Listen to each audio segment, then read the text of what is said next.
నాగిరెడ్డిపాలెం గ్రామం నందు ఇంటిలో దొంగతనం చేసిన నేరస్తులను అరెస్ట్ చేశారు. ముద్దాయిలు కోటయ్య, తిరువీధుల అనంతరాములు.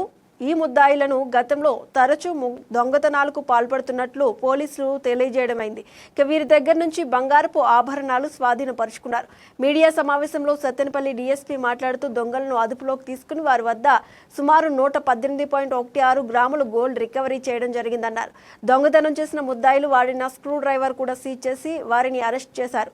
ముద్దాయిలను పక్కా సమాచారం మేరకు Pedakurapudu CI P Suresh, SI Praveen, వారి క్లూస్ టీమ్, డాగ్ స్క్వాడ్ని ద్వారా నేరస్థలంలో ఆధారాలు సేకరించి టెక్నికల్ సీసీ కెమెరా పరిజ్ఞానం ద్వారా ముద్దాయిలను పట్టుకున్నారు.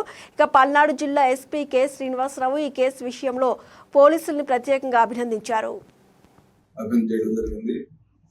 అదేవిధంగా మధ్యలో ఉన్న డోరు, దాని వెనక ఉన్నటువంటి డోరు, అక్కడ ఉన్నటువంటి బీరువా, అన్ని తలుపులు కూడా పగలగొట్టడం జరిగింది. దీంతో ప్లస్ ఇంకొక రాడ్ కూడా ఉంది. ఈ రెండే వెపన్స్ వాళ్ళు వాడింది. సో అయితే మొత్తం 3 పార్టిసిపేట్ చేశారు ఇందులో. ఈ ముగ్గురులో ఈ కోటయ్య అనే అతను ఆల్రెడీ ప్రీవియస్ అఫెన్సెస్ లో ఉన్నాడు, పాత నేరస్తుడు.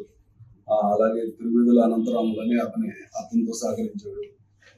అలాగే మూడో అతను మెయిన్ అతను కోటయ్య.